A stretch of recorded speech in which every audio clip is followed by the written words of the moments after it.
think it's helpful to look at a map of Israel right now. This is the West Bank where Palestinians are located, but it's under the control, ultimately, of Israel right now. This was originally Israel's territory after 1967. This down here in the Sinai Peninsula, where the word Egypt is now, after Israel was attacked unprovoked, Israel defended itself and took the Sinai Peninsula, took over the West Bank, took over Jerusalem, took over the Golan Heights up here, and that was a defensible state. But Israel, and I didn't really understand it fully until I went to Israel for the first time, I couldn't understand, why do you guys not get it, that when you unilaterally give away land trying to buy peace, you lose the land and you provide a staging area from which you are ultimately attacked again. But once I'd been in Israel and I saw locations of families, friends being blown up by suicide bombers, saw the location of children and families that were killed, terrorized by rockets, now about 12,000 of them, I understood a little better. They are so tired of being terrorized and losing friends and family. They're willing to say, look, we'll give you this area up here in Lebanon that we were able to control after the '67 war when you attacked us. We'll give it back to you if you'll just leave us alone.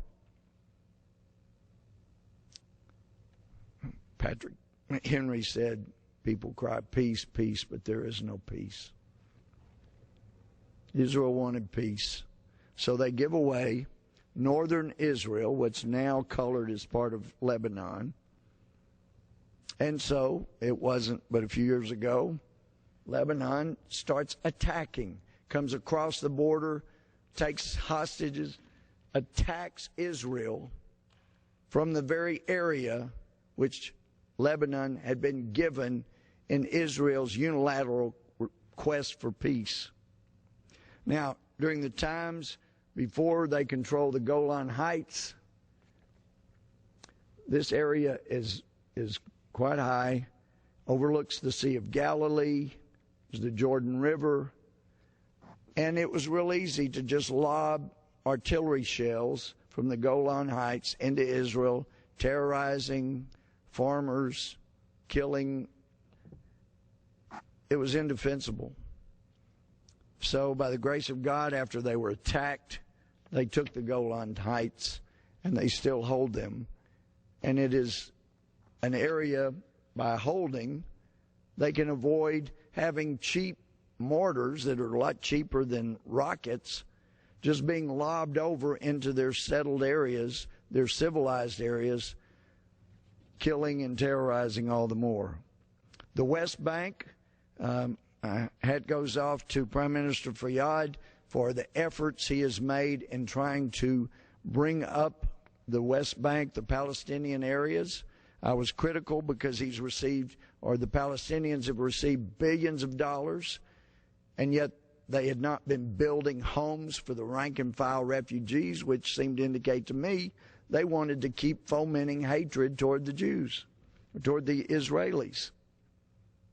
Now, let's take the president's words that he had time to massage. He learned from his mistake on Thursday, supposedly. He says that it should result in 2 states with permanent Palestinian borders with Israel, Jordan, and Egypt. Well, you've got the Gaza Strip that Israel unilaterally gave back, and now they've suffered thousands and thousands of rockets and terrorism and death as a result of that generous gift of the Gaza Strip back. If you'll just leave us alone, we'll give you this wonderful strip. They gave it back. People cried, peace, peace, but there was no peace. There is no peace now. They're still ready, if you'll just leave us alone, to make peace. But under the president's words, he uses the statement, in a sovereign contiguous state. Well, Palestinians have the Gaza Strip, and they are occupying the West Bank. For that to be contiguous, there's only one of two things that can happen, and that is if you cut Israel up, or you give all of this area to the Palestinians that are now completely in signed agreement with a terrorist group, Hamas. You give all of this for the use of a terrorist group, Hamas.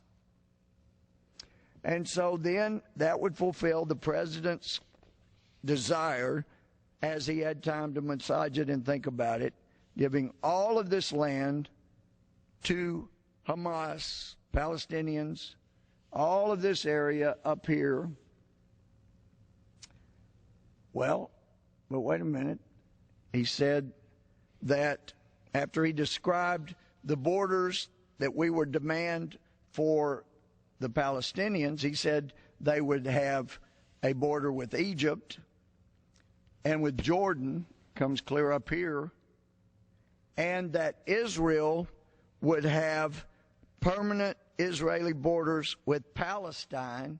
Well, he described the borders he wanted for the Palestinians. So his massaged words, it seems, would mean that for Israel to only have borders with the Palestinians, you also have to give Palestine up here into Lebanon, so that you have this little area, this little strip left for Israel. Because that's what the president said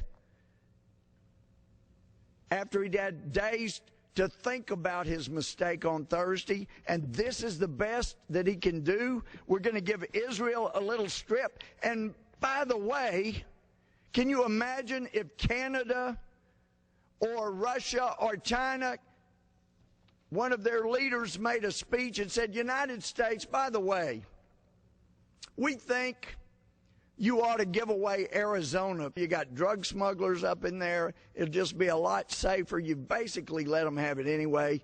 Why don't you just give it to the drug smugglers? You imagine that?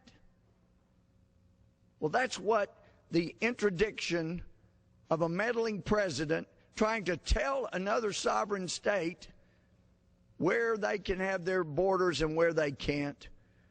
That is not what you do to a friend.